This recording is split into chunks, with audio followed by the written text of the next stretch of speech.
Request you, ma'am, to please come on the stage. Let's have a round of applause for her. I also invite on the dais Miss Anna Vittoria, Associate Program Specialist, Ocean Literacy, IOC, UNESCO, Paris. She'll be joining us virtually. Yeah, so I hope she has joined us. Yeah, so in a moment we'll be able to see her on the screen. Please join me in welcoming on the stage Ms. Raquel Costa, Ocean Literacy Consultant, IOC, UNESCO, Paris. Please put your hands together for her. Welcome, ma'am. Also, I would like to invite on the dais Ms. Vinita Apte, Founder Director, Terre Policy Center, Pune. I request you to please come on the dais and be a part of this session. Please put your hands together for her. Also, I request Mr. Sunil M. Shastri, Consultant, Educator and Speaker, Ocean and Environmental Governance UK, to please join us on the dais. Please put your hands together for his welcome as well. So now I am going to hand over this stage to the chair, but before I do that, I would like to give a brief introduction of the gentleman to you. Dr. Harsh Gupta is a renowned geophysicist and a former secretary of the Ministry of Earth Sciences, Government of India. With a distinguished career in earth sciences, Dr. Gupta has made significant contributions to seismology, particularly in earthquake hazard assessment and disaster management. He played a key role in the establishment of the Indian Tsunami early warning system and has been instrumental in advancing India's research capabilities in earth sciences. Dr. Gupta has served in various prestigious positions, including Vice Chancellor, Kochi University of Science and Technology, Director, National Geophysical Research Institute, and President, Geological Society of India. So his work has been recognized with numerous awards, including Padma Shri by Government of India. So ladies and gentlemen, Dr. Harsh Gupta is here. Please put your hands together for him. So I am handing over this mic to you now. A very good afternoon. I think we are having wonderful sessions, and I must thank Mobius Foundation, and I'm so happy that Pradeep Burman Saab and Dr. Rambuj both are here, who have been instrumental in organizing it. We have a very interesting session today, and in this session we have got wonderful speakers, and you see, Blue education can refer to a number of educational initiatives.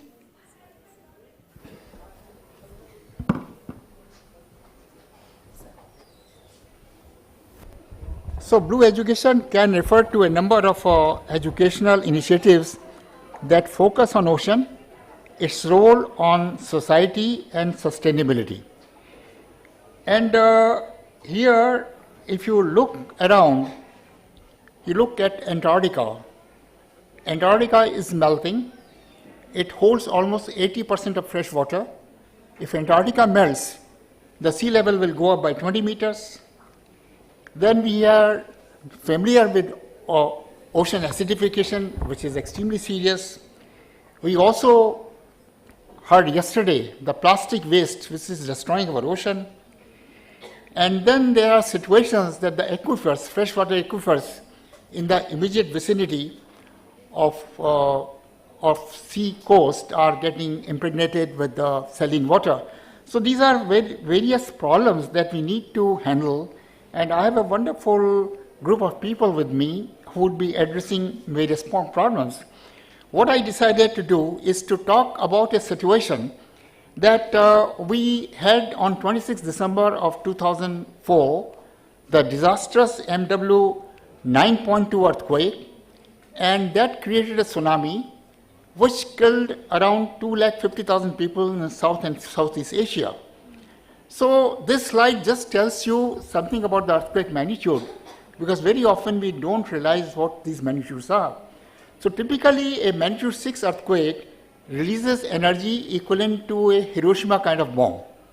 When you go to from 6 to 6.7, the energy increases 31 times, 7 to 8, 31 times again, and 8 to 9, again 31 times. So a magnitude 9 earthquake releases energy, something like 40,000 Hiroshima kind of bombs. So you can imagine the kind of energy which is released. So tsunamis are one of the worst natural disasters. We had a session on natural disasters today, and we are just in the 24th year of the 21st century, and we have had the two most disastrous tsunamis, namely the 26th December 2004 tsunami generated by a magnitude 9.2 earthquake, which claimed 250,000 human lives, and then 11th March 2011, we had the Fukushima earthquake and the tsunami, which created a nuclear emergency in Japan. So December 25th was a disastrous tsunami. Over 250,000 people lost, unprecedented financial losses. And what happened at that time of people in India did not know what tsunami is. And it was a Sunday morning. People are watching on the Marina Beach in Chennai, 9 o'clock in the morning, and the sea recedes. Because in a tsunami, you can have either a crust first or a trough first. When the trough arrives, the sea recedes. So people, without knowing, walked into it. And when they walked into it, the crest came, and so many people were killed. And unprecedented losses. This is just a scene from the Marina Beach tsunami. Now, this is something very important to realize, that in earthquakes, we have these earthquakes all over the world. There is a circum-Pacific belt. How do I use a pointer here? Okay, the circum-Pacific belt goes around the circum-Pacific and accounts for almost 75% of energy released. Then we have got the alpine belt, which accounts for 20% energy. And then we have got another small little earthquakes occurring in the middle of the so-called stable continental region. The two areas which are enclosed in the ellipse are the two areas which we found are only the areas from which tsunamis are created for the Indian Ocean. In the entire 20th century, there were close to 800 tsunamis, small or big, on the Pacific, whereas in the Indian Ocean there were only 2 tsunamis. So when this tsunami occurred, we were not knowing about it and totally unprepared for it. So there was a question of setting up a tsunami warning system for India, and there was a meeting of Intergovernmental Commission of Oceanography in Paris. I was representing India there, and I was not happy with the tsunami warnings given and then withdrawn, because that creates a lot of problems. In India, on 28th of March 2005, there was an earthquake of magnitude 8.5, very close to the 2004 26 December earthquake, and a tsunami warning was issued by the Pacific Tsunami Warning System, and close to 8 million people moved away from the coast. Later, that warning was withdrawn. So this was not totally acceptable to me. So in the meeting of IOC at Paris, I made it a point that we want to set up a tsunami warning system where we can get rid of the false alarms. So there was a lot of discussion, because we are talking of about 180 countries which are present there, and most of them did not agree.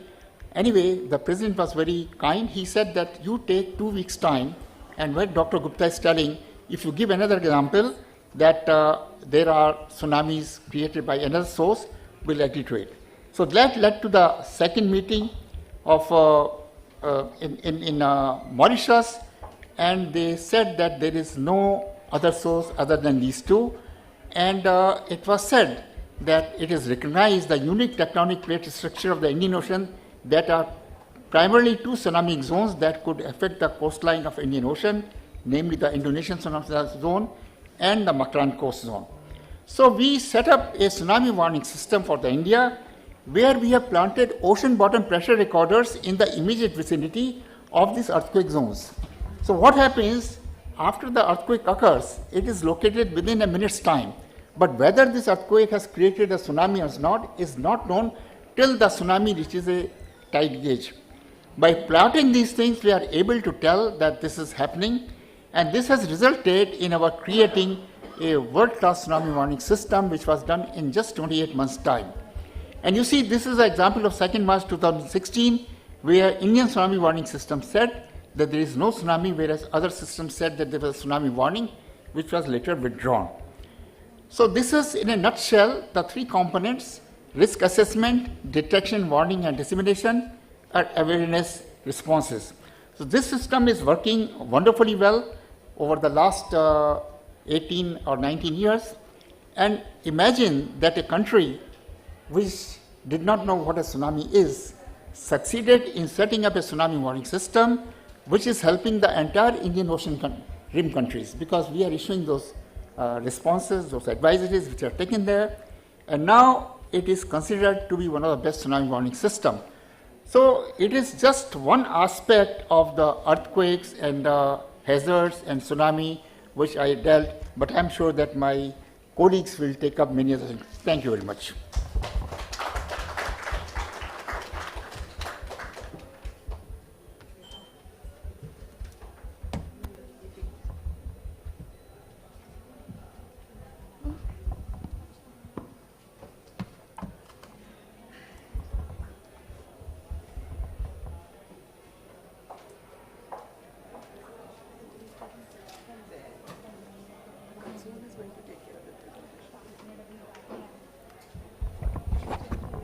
Shweta.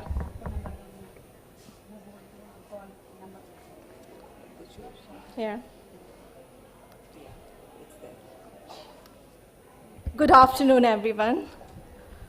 Well, I am very grateful for the opportunity given to us by Mobius Foundation to share about ocean literacy or the blue education. And I'm very grateful for my chair to share something very important which our continent faced during the tsunami, and how proud we are to set up the tsunami information system. Well, what I'm going to share here is about a story of our planet Earth, which is rarely told. The story is about our ocean, what it does, why it works, and why it matters. Not about the fish, dolphins, or the pollution, but this massive engine itself.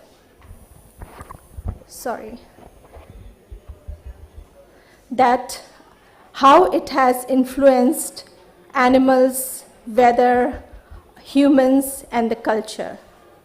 We must tell this story of our ocean and why it matters to us. So now let us put some blue in our worldview. You see this image. This image was taken on December 24, 1968 by the astronaut William Anders, which a recent article says an Earth selfie taken by an Earthling. This image is very important because it just changes our perspective towards Earth, that Earth is not only green but also blue. And since then, since 1960s, only 20% of the ocean is explored, 80% still remains unexplored and a mystery. Now let's put some blue into our planet again.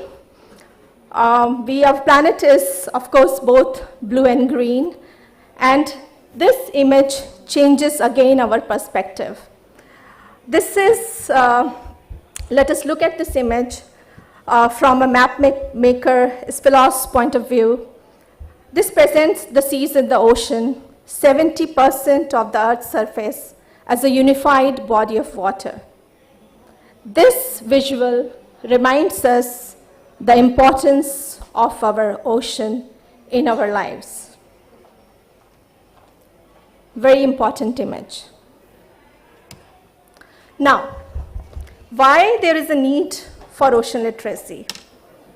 I want to share my story here, that how we at the Jane Goodall Institute India, who work mainly on land terrestrial system, got into ocean. And this has to do with me personally, with my own story. People often ask me this question, what chimpanzees are doing with the ocean? And of course, chimpanzees also don't know how to swim, like how we humans don't know how to swim. But there is a little boy who knows how to swim. He grew up in Tanzania.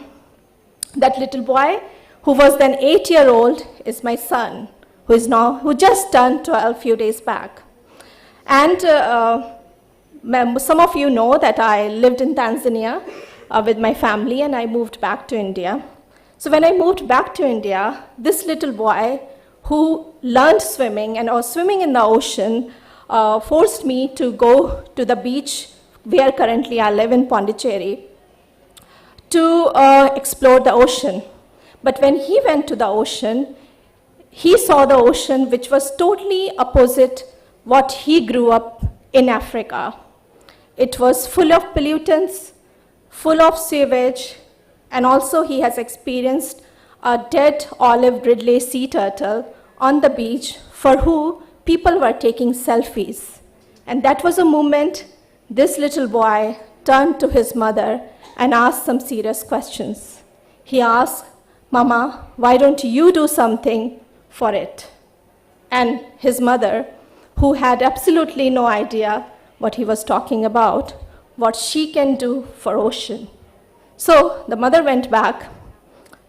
The son held her mother's hand and asked, "You must do something. You are with Jane Goodall." Now, that was quite a pressure point on me. One, as a mother, and second, as a responsible person who was serving an institute which had a power to make a difference. So then I had some serious questions to ask myself. What do I know about ocean? To be very honest, nothing. When I was growing up, I did know nothing about ocean. Nobody ever taught me anything about ocean. And that's why I felt a need, that there is a need for ocean literacy in our country, which led to the program of Ocean Saras. This is a program which connects people, animal, and environment. This led us to explore the wonders of the ocean and also empowered young people, communities, to take up a challenge as magnificent and as vast as ocean. We came up with Jane's Hope Box, which contains resources which you can take up, read, be engaged with activities, and that will make you informed citizen of our planet Earth. Not a mother, and I'm not that mother anymore who doesn't know anything about ocean. I think I know a little bit more about ocean, and I continue to swim in the vastness of the ocean, and it's a mission which is not going to stop anymore.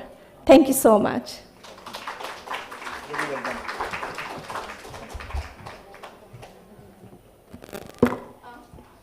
I'm also the moderator. So now I invite my colleague who played a very important role in my journey towards literating myself in ocean literacy. Her name is Anna Vittoria. She was to come to here in person, but she is now giving a life to another being. Because of that, she's not here with us personally, though she has booked her flight tickets and everything she had to cancel. Anna Vittoria from IOC office, Venice. Hi, Anna. Thank you, Shweta. Hello. Thank you, Shweta, and thank you so much for sharing your inspiring initiative and how also the maternity was connected to that. I found it very, very interesting. Well, I would like by starting to present what is the concept of ocean literacy, because in our office of IOC UNESCO, we are currently working on promoting this concept, which basically was appeared in the US in the early 2000s, but became an international well-known concept. Today, ocean literacy is defined as the understanding of the ocean influence on you and our influence on the ocean. So as an ocean literate person, we are expected as well to communicate about the ocean on a meaningful way. Also, be able to take more informed and responsible decisions in our daily lives, in our daily choices. And ocean literacy, it's an approach that as well can be adapted to any region of the world, to any culture. And that's why we think it's so important also to start this conversation with India, and why Shweta as well has called us to collaborate in this initiative. I would like to bring some data about our ocean and how it is connected to life on Earth. So the ocean today performs a very crucial role in our life system. So the ocean is connected to our atmosphere. It regulates the climate, the weather events that we have in our planet. About 30% of the carbon dioxide produced by human activities is as well observed by the ocean. And when it's observed in excess, it also generates impacts that later as well affect our lives as human beings. Around 80% of the heat excess in the atmosphere is as well observed, but has already been observed by the ocean in the last 50 years. So the ocean is in constant pressure. It's been a while. And as well, we depend on this place because it generates as well part of the ocean that is present in our atmosphere. But despite this huge importance that the ocean has on our lives, on our systems, on our food systems as well, because the ocean provides food for more than 3 billion people on the world, the ocean is not yet present on our curriculum structures when we talk about the framework of education, of formal education that many students receive across the world. So thinking about that, in 2022, we in UNESCO IOC, we developed a material which was mainly targeting policymakers on the educational field. This material is called Blue Curriculum. It's a material that aims to support mainly policymakers and also empower governments and curriculum developers on how ocean literacy can be part of the curriculum. And we also had, when we published this material, there was a call from UNESCO, from our DG, to all the member states that are part of UNESCO as a call to action. So all the ministries of education can as well start working with us on this topic and promote the concept of ocean literacy in the educational systems. Today we have this material translated to English, French, as well as Spanish. And some countries that I will present to you now are already also promoting this type of initiative in their curricular frameworks. One example is Brazil. So we launched this, this material, and with the support of the Ministry of Science and Technology, the Brazilian Blue Schools program, which Raquel, who is present here with us today, will also present. With the Blue Schools program, also started to think on how they could include the topic of ocean culture and ocean literacy in the school curricular frameworks. This is being done at the moment in Brazil on on many different units, so more or less 20 different Brazilian federative units, and more than 300 schools are involved in this process. In Brazil, there was also an interesting case, which is a municipal law, which was launched in November 21, and with this law, the government was also able to make ocean literacy as a formal aspect of education in some cities. We have an example as well from South Africa, which is as well a country that prior this Blue Curriculum initiative was already working on including marine sciences in the curriculum. So this was done with the Two Oceans Aquarium, and they also had an interesting process of engaging society in this topic. So the curriculum in this case targets high school students and is used as a guideline for scope and sequence. So the teachers also can understand how the ocean can be included in different parts of disciplines, also for different grades of students. Many NGOs were involved as well on the topics, and the materials in South Africa, they can provide hands-on experience for the basic adult education. In Portugal, there is an initiative happening at the moment. It's called Educating a Blue Generation. This is a pilot program that is being implemented by Oceano Azul Foundation, which is a foundation, and an Oceanarium, which is an aquarium. They are doing this project in collaboration with the Portuguese Ministry of Education, and it allows the integration of ocean topics into the Portuguese curriculum of their first cycle of basic education. In this program, the teachers have access to training, and they act as ambassadors somehow to including ocean literacy in the curriculum, also to promoting the ocean across different disciplines. In this context, the Ministry of Education was as well involved. What we see, it makes as well a big difference when we talk about Blue Curriculum. And we see the Blue Curriculum ambition as, of course, a way to support the inclusion of ocean literacy in formal education, also a way to support stakeholders to take informed decisions, as well policymakers. It is as well a project that can put the younger generations in touch with blue professions, blue careers. Generally, young people are not so informed about those paths that they can take, those types of careers they can take in the marine field. So it's important as well as a source of inspiration for them, because a blue curriculum can also put students in contact with different professionals from different areas. And Anna, it's, Anna, I'm can you sorry. hear me? Yes. Yeah. Anna, we are Yes. running short of time, so if you can, Okay. yeah. I will finish very quickly. Thank you. And well, the last ambition that we have is, of course, to empower the governments, policymakers, and educational stakeholders in this process. It is just important to remember that many curriculum across the world have a strong terrestrial bias.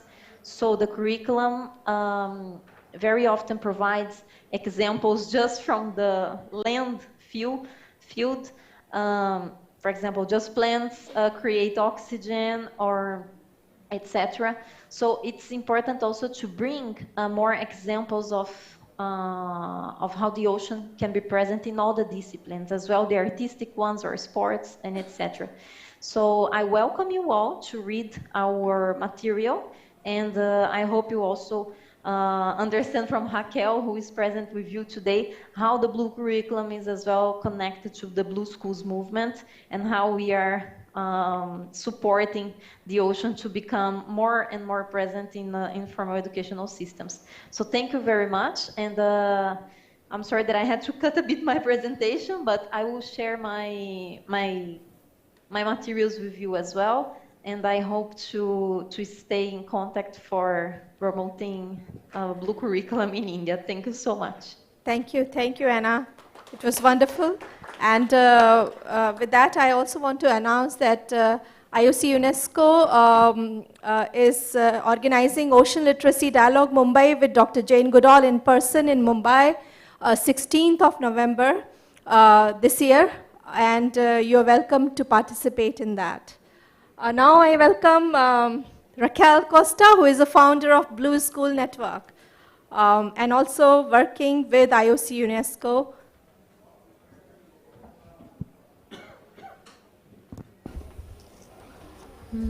Thank you, Shweta. Thank you to be invited to come to this conference. I'm very happy to be here with you all. So I know that we are late, so I will skip some slides, okay, to have the objective done. So yes, the ocean matters. We know that. Everyone know that. And I'm going to share with you some examples that how ocean matters for schools and for students. Well, IOC UNESCO now is coordinating the Blue School Global Network. We have 18 countries in this network now, and fortunately we will have 19 countries because India will be there as well, with Sweta coordinating this in your country. Our vision is to empower the global network will empower national Blue School programs, unites the countries to advance ocean literacy all around the world and create a Blue School community. This exists now. We contribute directly to SDG 4, 14 and 17. And the other objective, a large one, a broader one, is to bring the gap between education and marine and maritime sectors, because it's they are very separated in several countries. So these are the main goals, and this is the type of network we will bring to you. So we have a national coordination, and the Blue School, it's not only about schools that become bluish, but also it's about join together different sectors of the society and bring them to work together. This is the criteria to a school to become a Blue School. There are 5 different criteria. Those are the mandatory ones, but each country can choose another criteria, and this is how the schools can build their project and become a Blue School. I will not go through this because it's too long. But anyway, I bring to you some examples from around the world. This is from Namibia. So this is a school near the desert, and they are from our global network right now. So they incorporated the ocean education into the school life everywhere. So the school decors, the class names, they have created a standalone academic subject. So every week they have a lesson about ocean, okay, and they explore several themes and objectives in this kind of discipline. So this is an example, and I found very different examples from different countries. So this is in Netherlands, a small village in Netherlands that have problems because the youngest generation don't want to work in the maritime sector. So the municipality showed the schools that this is a problem because they need the youngest working on maritime affairs. So they support all the schools that want to explore the ocean.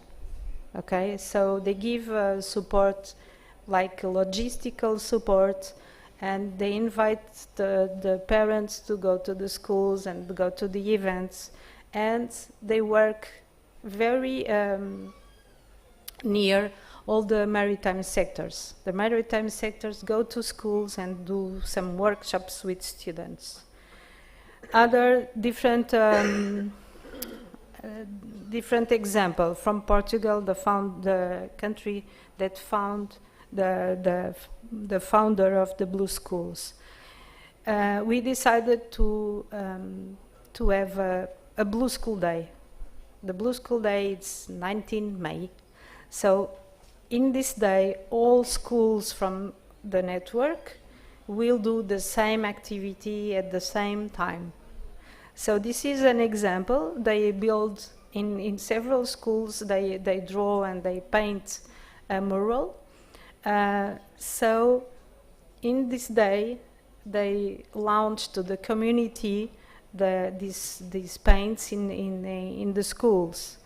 So usually in these days they will catch the attention of the communication, the news and so on, and it's very good to see. One other approach in Ireland, they use the IT technology to share some workshops with schools from other countries that they are working in the same subject. And from Brazil as well. This is another way to explore the ocean.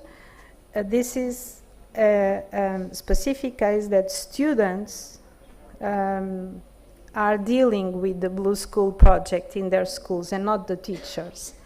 So they build a ocean literacy club with regular meetings to discuss about plastic pollution. They invite other students to go and to do beach and street cleanups, and then they look for partners to install eco points in the city and showcases the project to scientific conference. So those are some examples, quick, I'm sorry. But to finish my presentation, so we saw school examples, and I share with you an example. It's like a Lighthouse project from France, and I bring it to you because they are they want to spread this type of projects everywhere in the world, and this is a very, very good project. Each school take care about a specific area near the coast or near a river, okay? So they have a lot of reconnection between students and the nature, and they give students a rewarding experience because it's very engaging. So these are some examples of our Blue School program. And I'm finished. It's okay? Thank you, Raquel. Now we have Vinita, who will share. Yeah. We have Vinita with us, and she's going to share her experience with her working with the Ocean Academy, and about her observation about ocean literacy in India. Thank you, Shweta, and many thanks to Mobius Foundation for giving the opportunity this year also about talking about the ocean literacy. I myself representing Ter Policy Center based at Pune, and we are working with International Ocean Institute and Ocean Governance of Sunil Muralidhar Shastri. He is also based at Pune, but he is shunting between UK and Pune. So more or less he is in Pune, and whenever he are there, we take opportunity to start training sessions with IOI Ocean Academy. They have a different model of ocean training. So whenever we are working for environment, I always feel that there is lots of interest in ocean literacy, and it is, I think it's a new era which is coming up for every type of education, like in surgery or in medical profession. Every doctor needs to be a specialized of something, and our organizations, NGOs are working, even though in environment field, they are specialized in some subject. And that's why the messages are spread like anything. So we have started the program of ocean training. It's basically for the ocean biodiversity. There are many subjects included in that ocean training. It is an online program for 10 days. Every day it's a 2 hours training program. We have many trainers, moderators, mentors have associated with that training. Sunil Muralidhar Shastri is one of the mentor because he has a vast experience in ocean biography, ocean mining, and I think I always say him that he is a man of ocean. So I feel that when I was working in the United Nations Environment Program, there was a program started, Greening the Blue. So, which is converted the blue ocean into green. That means it has to be a coastal resilience things which has come up with this Greening the Blue program. And when we were thinking about to start this ocean trainings, we had a small survey with my team and all over India. And that time we were working for making the mangroves forest, restored mangrove forest in the coastals of western and eastern coastal of India. And that time I understand that there is a lot of need, thirst in this area of ocean biodiversity, because there is this area is also, ocean is infinite, and the learning of ocean is also infinite. It goes in a deeper sense of every subject. We just have superficial things we know about ocean, only the fish. But even though we are going for the fish things, there are a lot of species which are there in the ocean. Half of those, or maybe 70% of those species, we means those who are layman, they don't know even. So we started it. Dr. Ram Bhuj is also one of the mentor for the courses, and these courses are really going well. These are the free courses. Of course, it's on website. It's a webinar type of. So the people, those who are registered a lot, and when everyone knows that we can register in a free basis, then they leave also during the session. So what we have done, we have, when they registered, we asked them to write one pager why they want to register for this course. Then we scrutinized it, and then we gave only 20 to 30 admissions for that online course with the link which we have created. And after at the last day of that ocean literacy program, we again give them a paper for write. So unless they submit the paper, they will not get the certificate, because now many students, they want to gather the certificates to show, to evaluate their journey, to get some grades. So this kind of a small exam, it's a very minor questions are there, but they need to submit it. And that way, these courses are going very well, because only 20 to 30 admissions are really not very, because we are getting more than 100 registrations. But if we give everyone admitted for that course, then you may know that on the last day, there are only 10 to 5 people were on computers, and I'm not sure that they also listening carefully for that session. They might have checked in and then they log out after some time. So these courses are really need of the era. Like Shweta said that she has started her journey with some questions. So we also started this learning of ocean literacy with some questions, and we always give some questions to retrospect of this. So ocean is a vast area, infinite, and I always want to recite one poem of the great poet in Marathi. See, I know there are only 1 or 2% Marathis in the auditorium, but on the panel, Sunil Shastri, myself and Shweta understands Marathi. So we are more than 70% over here. So there are only 4 lines I can recite. It's Chala ubhara shubhra shideti garvane varati.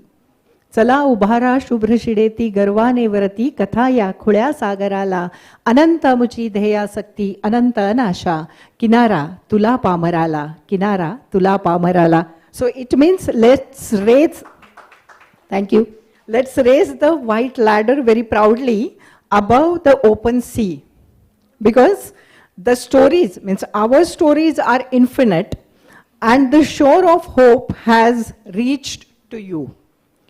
Means for the ocean, there is always a beach. There is always a reach.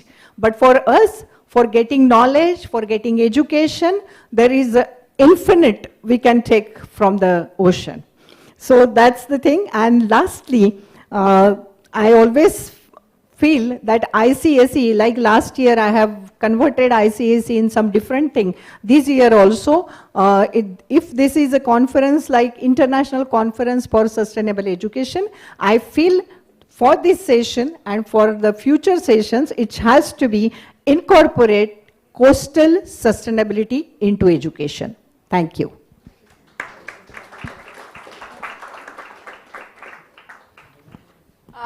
Now we have with us Sunil, who will share his perspective on ocean literacy on a global level.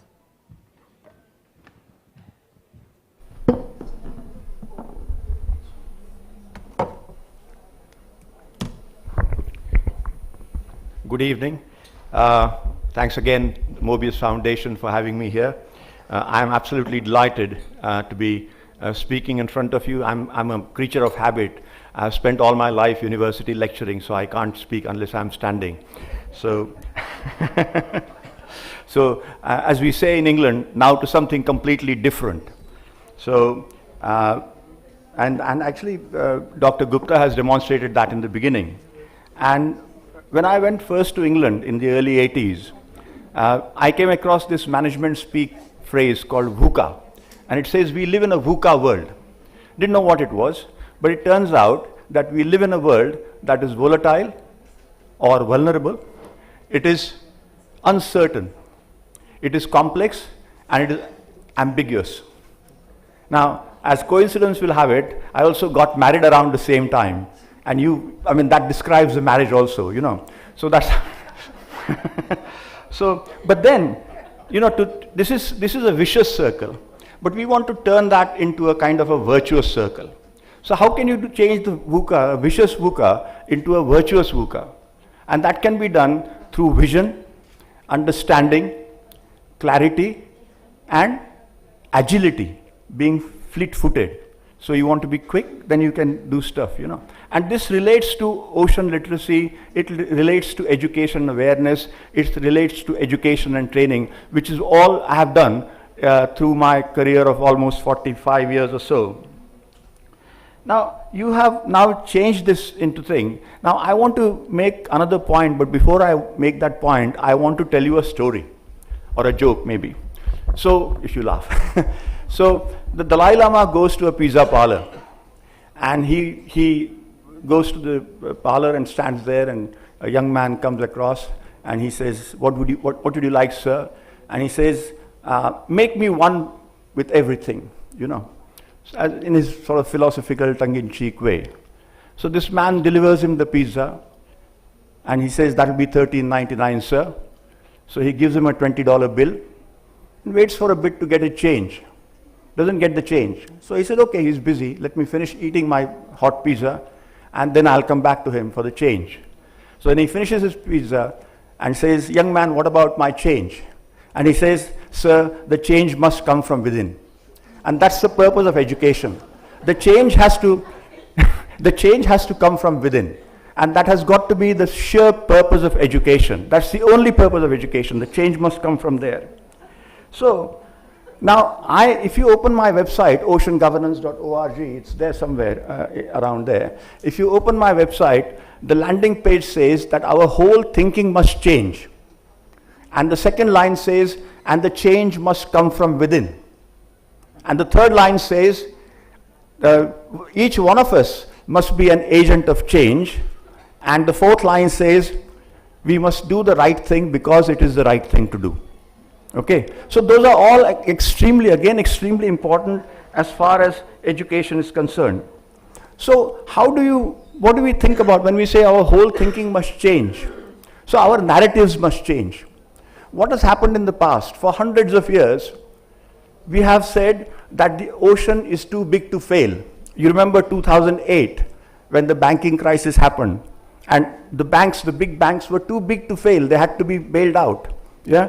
So everybody said that ocean is too big to fail, and there is nothing we can do that will damage it. We can take as much fish as we want, we can pollute it as much as we like, we can do what we like with it, and it will still be the dear old ocean that people have described, the wonderful ocean. But then we managed to fail the ocean. Okay?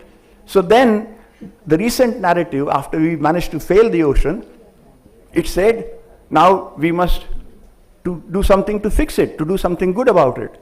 And then people said, no, it's too big to fix. Okay, so you had what you call as a callous narrative first, and then you came with what is called as the fatalist narrative. Can't do anything. Sorry to the future generation. Sorry, we screwed it up for you. Okay, but then the third one is the correct narrative. The ocean is too big to ignore, and we ignore it at our own peril. Again, that's something that ocean literacy can only bring about. Now, the ocean is too big to ignore, and when I say, I always, I'm very careful. I never use the word ocean in plural, because Shweta here, she showed the map, the Spillhouse projection, which actually came in 1948. It only got viral, as we say viral, only the last few years. And the Spillhouse projection actually depicts that the entirety of the world ocean is interconnected. All the ocean is interconnected. And in fact, the rivers are connected because the rivers are joining up the ocean eventually. So whatever you do on land is going to affect the ocean. 80% of all pollution in the world, in the ocean, comes from land-based activities, right? So there's a great connection there. So I just want to say, UNESCO, there's a couple of people from UNESCO here. So I want to tell you the 7, stop me anytime, right? Okay, yeah. Yeah, so the UNESCO talks of what is called as the 7 principles of ocean literacy. And the very first principle, it says that the earth has one big ocean. Okay? So that's the first principle. There's only one big ocean. Then the ocean and the life in the ocean, they shape the future, shape the features on the earth. The ocean has major influence on weather and climate. It's a global air conditioner. The ocean makes the earth habitable. We heard this saying that we have X distance away from the sun, we are at the right distance, and so on. Yeah? The ocean supports great diversity of life. Of course, we have sadly killed the diversity. 60% of mammals in the world are, animals that we rear for meat and milk. 60%. 36% are us, 9 billion human beings, and only 4% are all your tigers and giraffes and elephants and you name them. Okay? So only 4%. Anyway, so the ocean itself, ocean and the humans are inextricably linked. And finally, the ocean is largely unexplored. Shweta said that 20% of the ocean is actually, she's being optimistic. I think it's about 7 to 10%. Okay, so it's only about that. But there is what you call as a very ambitious program by the United Nations Decade for Ocean Exploration or Ocean Science. So that basically says that we will do 30% by 2030. And there's also another convention that came a couple of years ago, and that talks about protecting 30% of biodiversity beyond national jurisdiction. That means oceans beyond national jurisdiction. So again, 30% by 30. So there are 30 by 30. There are two 30 by 30s going there simultaneously. Hopefully, we achieve them. But then, I'm optimistic. You know, and people always ask me, Sunil, how can you be so optimistic in the face of so many pessimistic things happening around us? And I tell them that the optimism is not about celebrating things. It's not about celebrating stuff. The optimism is about me wanting to get up next morning and do something, whatever little bit I can do something in my own little way. And my best way, the best way I can do it is through ocean literacy. So, with that in view, very quickly, am I done? Okay. So let me just end. Let me just end by saying that, I mean, this is from, I'm speaking in Delhi, so I am using a quote. so I'm speaking in Delhi, so I want to use a quote used in Delhi in 1968 by a Senegalese forester and an engineer. His name is Baba Dioum. He's still alive. He was born in 1937, so he was 31. He was a young man. And he said, but a visionary quote. And he says, finally, you know, we will protect what we love. Okay? We will only protect what we love. We'll only love what we understand. And we will only understand what we are taught. So there is this great link between conservation and education. And that is the point I want to make here. And I thank you very much for your attention. And I hope to speak to you again sometime. Thank you. Thank you. Thank you, Sunil, for a little bit fun which we had with you. So now, with that, what he asked for is we must love. So what we must do is open our heart and let the ocean in. Ocean not as a solution for the climate change, and each one of us must ask ourselves, not that what ocean can do for you, but what ocean you can do for ocean. And with that, I ask my chair to conclude this session.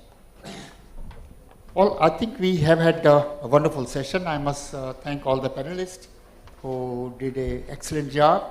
I have just one question that, Ratpal, when you showed the global distribution of blue schools, I found that the most of Asia and Australia were missing. How did that happen? Because the blue schools began in Europe, Okay. and it's a very new program. Okay, it was beginning now, this year. So at a global level. Okay, so the founder of the blue schools was Portugal. Then Europe did an European network. Then we had an Atlantic network, and now UNESCO bring the blue schools in a global level. Okay. That's why we have the most of the national networks in the Atlantic side. Very good. The suggestion is that I should conclude this session, so I must thank all my panelists. And there has been a lot of stress on teaching about oceans. The Geological Society of India also prepared a booklet which was translated into 13 Indian languages and was distributed to all the schools. In addition to that, we had teachers who would go to these schools and will tell about what the oceans are all about. So that's quite popular. One more thing I want to share before I close this session is India setting up a low temperature thermal desalination. This is a process where you can get the potable water from ocean. We use the temperature gradient in the ocean. We take the fresh water, seawater in the tropics is 25, 26 degrees Celsius. You flash evaporate it in vacuum, and you bring water from 300-400 meter depth, and you condense it. We have set up a plant of 100,000 liters in Kavarati, which is working fantastically over the last 15-20 years. There are many more plants. So I think this is something which India can tell globally, low temperature desalination, and especially the use of it on the rigs, drilling rigs. They spend so much money in bringing fresh water from the coast. This can easily be produced on the rigs themselves. Well, once again, thank you very much for joining me, and thanks a lot for this opportunity. Thanks a lot. Thanks, sir. It was indeed wonderful, and I'll request you all if we can have a photo up over here. So the camera person, please capture this beautiful photo. Yeah. And also, with this, I would like to invite Dr. Ram Bhuj on the stage for the felicitation.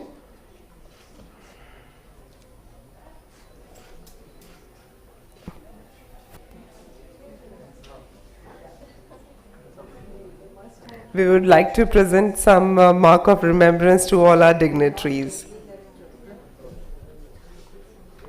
I request Dr. Ram Bhuj to firstly felicitate Dr. Harsh Gupta.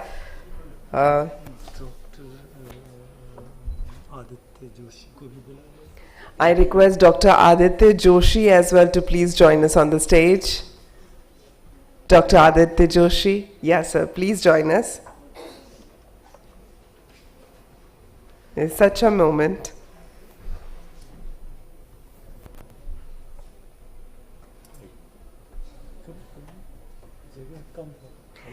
And the next felicitation is for Miss Shweta Khare Naik. So I request Aditya sir to kindly felicitate Madam Shweta Khare Naik. Thank you so much. I request sir to kindly felicitate Miss Anna Vittoria. Oh, she was online with us. So Miss Raquel Costa, she's here with us. So we would like to felicitate you. Thank you so much, ma'am, for being here with us. Miss Vinita Apte, ma'am is also here, so we would like to felicitate you. Thank you so much for being a part of this international conference. I request sir to please felicitate Mr. Sunil M. Shastri. But the wonderful thing is that all the panelists have been really dot on time, so that is really remarkable. So let's hear it for all of them. Thank you so much, sir. Thank you. With this, I thank all the dignitaries. Thank you, and please take